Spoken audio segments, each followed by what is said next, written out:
Welcome to The Explainer. I am absolutely thrilled you're joining us today because we are completely demystifying a true giant of the culinary world, Phrik Phao. If you love Thai food, you know this flavor. It's that incredibly rich, sweet, savory, and spicy jam that makes dishes absolutely sing. And today, we're breaking down the art of making authentic Thai chili paste, but we're doing it specifically for beginners. We are going to turn what looks like a super complex culinary secret into an absolute breeze. Now, look, I know exactly what you might be thinking right now. You look at that deep, complex paste and ask yourself, is making traditional Thai chili paste just way too hard for a beginner? And hey, it's a totally fair question. It looks intimidating, but I am here to reassure you right out of the gate. It is absolutely not. The method we are exploring today is incredibly accessible, completely foolproof, and designed specifically for novice cooks to get perfect results on their very first try. Okay, let's dive right into this. Here is our straightforward 5-step game plan for today.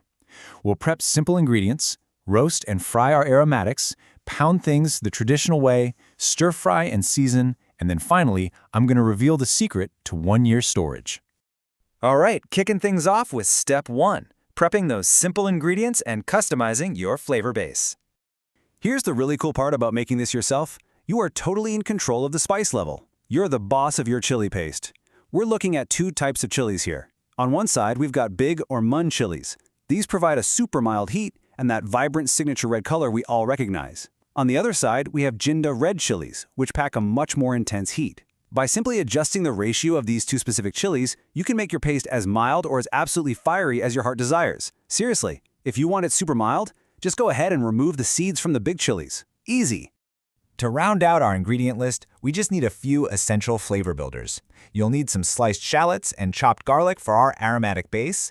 Then, to hit those classic Thai flavor notes, grab some tamarind paste for sourness, coconut sugar for sweetness, and fish sauce for that deep umami saltiness. And finally, the anchor of the whole entire dish, high-quality shrimp paste, also known as kapi. Honestly, once you have these prepped and sitting on your counter, the hard work is practically over. Moving right along to step 2. Roasting and frying our aromatics to build that essential flavor foundation. Before you begin here, remember to manage your heat. Keep it strictly medium-low. And if you're nervous about burning the garlic and shallots, please look at this brilliant quote from our source material. No need to let them brown perfectly. Just translucent is fine. This is literally the ultimate stress-free visual cue. You don't have to chase that tricky golden brown edge that goes from perfect to burnt in a split second. Just fry your shallots and garlic until they're white and translucent. Once they smell amazing and look clear, just stop. It really is that easy. So here's exactly how this sequence plays out on the stove. First, fry your shallots and garlic in a little bit of oil until they're translucent, then take them out. Second, in that exact same pan, gently roast your chilies on low heat. Chilies burn super fast, so keep that heat low. And guys, here is a massive game-changing tip. Reserve the chili oil left in the pan. Do not toss it. Pour it into a little bowl and save it. Finally, use the residual oil left clinging to the pan to roast your shrimp paste until it's incredibly fragrant. Now, you can use a banana leaf if you want to be super traditional, but honestly, roasting it right in the pan works perfectly for beginners. Okay, step 3. This is the hands-on part, pounding the traditional way to bring all those textures together. I know. You might be really tempted to just throw everything into a food processor and hit a button. But take a look at this. Using a traditional mortar and pestle yields far better flavor integration and texture than a modern blender. Why? Well, when you blend, you're essentially just chopping things into tiny, sharp little pieces. But when you pound ingredients with a heavy pestle, you are literally crushing the plant cells. You're releasing all those deep, essential oils and creating a rich, cohesive paste that a machine simply cannot replicate. To keep things stress-free, here is your foolproof pounding order. Start by pounding your roasted chilies until they're nicely broken down. Once they're mashed up, toss in your fried garlic and shallots and pound again. Finally, mix in that beautifully roasted shrimp paste until everything is perfectly combined. And the best part about doing this by hand, you completely control the texture. If you like it a bit chunky, stop early. If you want it ultra smooth, just keep on pounding. All right, step 4, stir frying and seasoning to lock in that final flavor balance. Now that we are back at the stove on low heat, before you even start cooking, you have got to use this trick. Rinse the mortar with a little water and add it straight to the stir-fry pan. This is a brilliantly clever traditional kitchen hack. By swishing a tiny bit of water around your mortar, you create what's known as mortar wash water. This ensures that absolutely no delicious, hard-earned flavor paste gets left behind. Just pour that magical water right into the pan with your paste.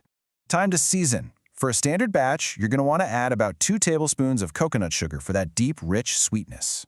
Next, add your tamarind paste for sourness, but definitely add it gradually. And finally, the fish sauce. I want you to act like a true chef here. Taste the paste as you go. Remember, you can always add a little more, but you can never take it out once it's in the pan. So the absolutely crucial point here is captured perfectly in this quote. The shrimp paste already provides saltiness, so add fish sauce little by little. Guys, this is the #1 mistake beginners make. Shrimp paste is a massive umami flavor bomb, but it is intensely salty all on its own. If you just dump in a bunch of fish sauce without tasting it first, you will absolutely ruin your beautiful paste. So be super cautious, add it drop by drop, and taste, taste, taste. And finally, we have arrived at step 5, the secret to 1-year storage. This is the ultimate preservation technique. Okay, remember that chili oil we meticulously set aside way back in step 2? Well, this brilliantly illustrates exactly why we saved it. We're going to create what's called the oil seal. You take your finished paste out of the pan and pack it into a jar. Then you pour that reserved, ultra-flavorful chili oil right into the hot, empty pan, essentially washing the pan with it. Bring it to a quick boil, turn off the heat, and pour that hot oil directly over your chili paste in the jar. This creates a powerful, sterile preservative seal over the top that locks in all the freshness, meaning your paste won't lose a drop of its complex flavor over time. 1 full year. That is the astonishing shelf life of this homemade, preservative-free paste if you use that hot oil seal and store it in a sealed jar in your fridge. That is the amazing payoff of following this simple, beginner-friendly process. You spend just a little time on a Sunday afternoon, and boom, you have authentic, mind-blowing Thai flavor locked and loaded for a full 12 months. So, the only question left for you is this: Tom Yum soup or stir-fried clams? Which classic dish are you going to elevate with your very own homemade Phrik Phao first? You now have the knowledge, the insider tricks, and the foolproof steps to walk into your kitchen with total confidence. Get those ingredients together, fire up that stove on low heat, and start pounding. Thanks so much for joining me on this explainer, and hey, happy cooking!